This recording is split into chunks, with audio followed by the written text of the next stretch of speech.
नमस्कार. माझे सर्व अण्णासाहेब पाटील आर्थिक मागास विकास महामंडळाचे लाभार्थी आणि महाराष्ट्रातले आमचे सर्वच मराठा बंधू आणि भगिनींनो, अण्णासाहेब पाटील आर्थिक मागास विकास महामंडळाच्या योजनेअंतर्गत खूप मोठ्या प्रमाणामध्ये महाराष्ट्रामध्ये वाढ होत आहे. आपण पाहता की 70,000 मराठा उद्योजक झालेले आहेत, 5,500 कोटीचं कर्ज वाटप झालेलं आहे आणि महामंडळाच्या माध्यमातून 550 कोटीच्या वरती आपण व्याजी परताना दिलेले आहे. महाराष्ट्रामध्ये आजपर्यंत 3,000 मराठा बांधवांच्या योजना पूर्ण झालेल्या आहेत आणि त्यांना व्याज परताना मिळालेली आहे. अशाच योजनेअंतर्गत बऱ्याचशा वेळेला अण्णासाहेब पाटील आर्थिक मागास विकास महामंडळाच्या माध्यमातून ट्रॅक्टर योजना त्या ठिकाणी सुरू होती. पहिल्या टप्प्यामध्ये आपण लोकांना खूप चांगल्या पद्धतीनं त्या ठिकाणी ट्रॅक्टर योजनेचा लाभ मिळालेला आहे. ट्रॅक्टर योजनेबरोबर काही मराठा बांधवांनी जीसीपी, फोरक्लॅम्प, त्याच्यानंतर हार्वेस्टर, त्याच्यानंतर टुरिस्टच्या गाड्या, ट्रक्स, छोटे टेम्पो, त्याच्यानंतर डंपर्स छोट्या प्रमाणातले असे खूप काही त्या ठिकाणी गाड्या, वाहनं कर्ज त्यांनी त्या ठिकाणी घेतलेले विविध माध्यमातून. ट्रॅक्टर योजना ही महामंडळाच्या लाभार्थ्यांना खूप समाधानकारक आणि महत्वाची त्या ठिकाणी ठरली असं आमच्या लक्षात आलं होतं. परंतु माझी महामंडळावरून त्या ठिकाणी महामंडळाचं बरखास्त केलं. त्या बरखास्तीच्या नंतर टप्प्याटप्प्यानं या महामंडळाच्या योजनेअंतर्गत काही अडचणी निर्माण झाल्या होत्या. सप्टेंबर 2021ला त्या ठिकाणी ट्रॅक्टर योजना आपल्या महामंडळाच्या योजनेअंतर्गत त्या ठिकाणी स्थगित करण्यात आली होती. 10 जानेवारी 2022ला राज्याचे उपमुख्यमंत्र्यांनी आढावा बैठक घेतली आणि या आढावा बैठकीच्या माध्यमातून ती तशी स्थगिती त्या ठिकाणी सुरू केली. कालांतराने लोकांचे फोन आलेत. एक सामान्य मराठा म्हणून, माजी अध्यक्ष म्हणून तरी ट्रॅक्टर योजना सुरू करण्यात यावी ही वारंवार सांगितल्यानंतर महाविकास आघाडीनं ह्या विषयावरती गांभीर्याने घेतलं नाही, ती सुरुवात झाली पण नाही.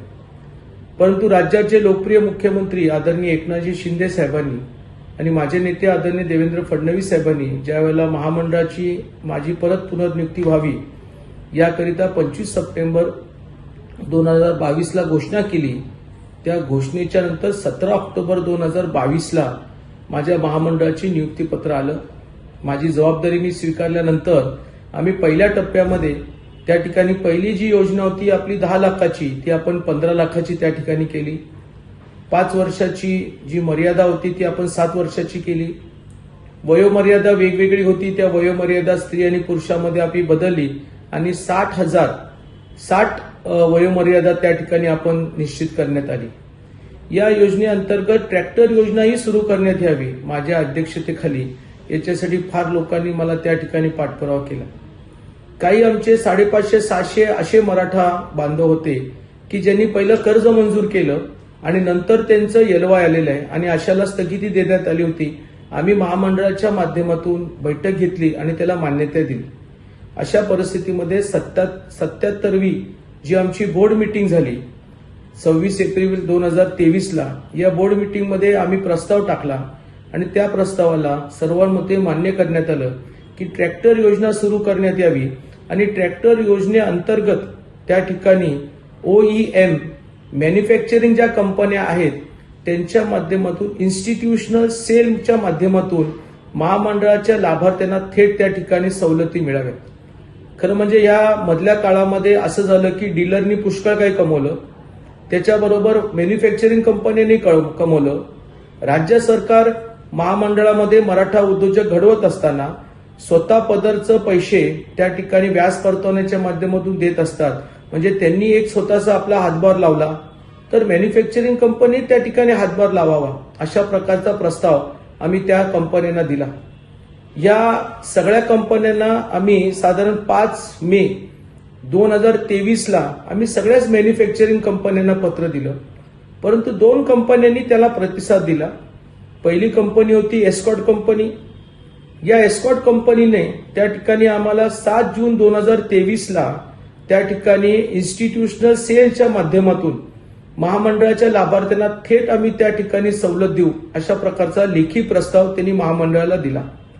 यानंतर महिंद्रा कंपनीने 27 जून 2023ला लेखी प्रस्ताव किती त्या ठिकाणी महामंडळाच्या लाभार्थ्यांना सवलत देऊ शकतात अशा प्रकारचा प्रस्ताव दिला. खरं म्हणजे हे योजना आम्ही त्याच्यानंतर लवकर सुरू करू शकलो असतो, परंतु काही अधिकाऱ्यांच्या तांत्रिक बाबीमुळे या योजना त्यावेळेला सुरू करता आल्या नाही. परंतु नवरात्रीच्या दिवशी आम्ही नक्की ठरवलं की दसऱ्याला त्या ठिकाणी शुभ मुहूर्तावरती महामंडळाचे एलवाय त्या ठिकाणी सुरू करणार. एलवाय म्हणजे काय की आपल्याला प्रमाणपत्र, ट्रॅक्टर घ्यायचं असेल तर आपल्याला प्रमाणपत्र असणं फार गरजेचं आहे, तरच तुम्हाला त्या ठिकाणी योजनेचा लाभ मिळतो. आणि म्हणून त्यावेळेला आम्ही एलवाय सुरू केला. या मधल्या काळामध्ये आम्हाला करार करता आला नाही, एमओयू करता आलं नाही, कारण नवरात्री उत्सव साजरा होत होता आणि नवरात्री उत्सवाला प्रत्येक जण आपल्या त्या देवीच्या दर्शनाला, कार्यक्रमाला त्या ठिकाणी व्यस्त होतो. साधारण एमओयू व्हावा ह्याच्यासाठी आम्ही प्रयत्न करत होतो, त्याला आम्हाला यश आलं. आम्ही 30 ऑक्टोबर 2023ला एस्कॉर्ट कंपनी बरोबर पहिला एमओयू साईन केला. महाराष्ट्रामध्ये राज्य सरकारचं हे पहिलं महामंडळ आहे जे महामंडळ थेट एखाद्या मॅन्युफॅक्चरिंग कंपनी बरोबर त्यांच्या असणाऱ्या लाभार्थ्यांना विशेष सवलत म्हणून देण्याकरिता एक एमओयू त्या ठिकाणी तयार करतात. आणि ते एमओयू या ठिकाणी 30 ऑक्टोबर 2023ला सही झालं. 1 नोव्हेंबर 2023ला सदर हा जो करार आहे, एमओयू आहे, तो आम्ही त्या ठिकाणी आमच्या वेबसाईटवरती टाकलेला आहे, ज्याच्यामध्ये आमची कराराची कॉपी तुम्हाला वेबसाईटवरती पाहायला मिळेल, ज्याच्यामध्ये या कंपनीचे जेवढे डीलर्स आहेत ते डीलरची माहिती त्याच्यामध्ये दिलेली आहे. किती विशेष सवलत या कंपनीने दिलेली आहे, एस्कॉर्ट कंपनीने त्याची माहिती दिलेली आहे. 15,000 पासून ते साधारण 45 किंवा 50,000 पर्यंतची सवलत त्यांनी वेगवेगळ्या ट्रॅक्टरवरती त्या ठिकाणी दिलेली आहे. आणि आजपासून आपण सदर एस्कॉर्ट कंपनीचा ट्रॅक्टर जर घेणार असाल तर तुम्हाला त्याचा एलवाय ताबडतोब त्या ठिकाणी मिळेल.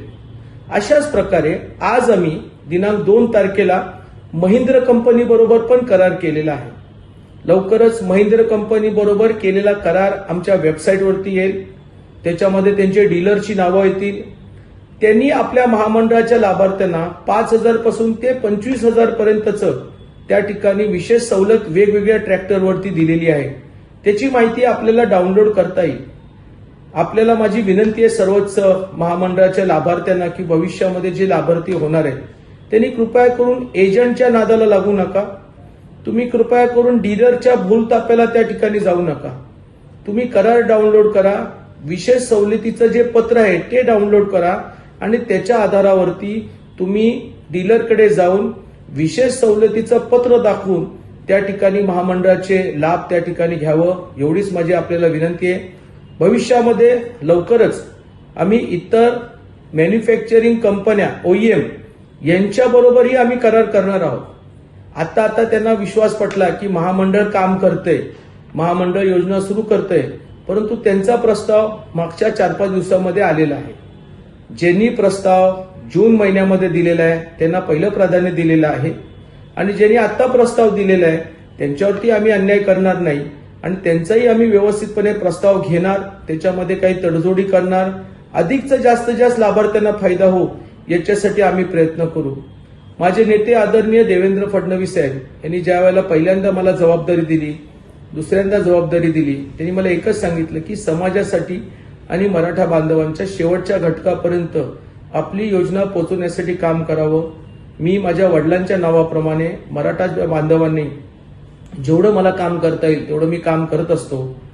म्हणून माझी आपल्याला विनंती आहे की ट्रॅक्टर योजना ही प्रामाणिकपणे चांगल्या उद्दिष्टाने आपण राबवावी, एवढीच विनंती करतो. आणि आपण करार झालेल्या कंपन्यांच्या बरोबर डीलरकडे जाऊन विशेष सवलतीची मागणी करावी आणि ती सवलती आपण त्या ठिकाणी घ्यावी, एवढी विनंती करतो.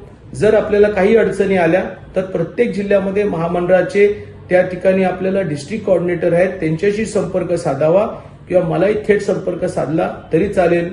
जय हिंद, जय महाराष्ट्र. एक मराठा, 1 लाख मराठा उद्योजक. नमस्कार.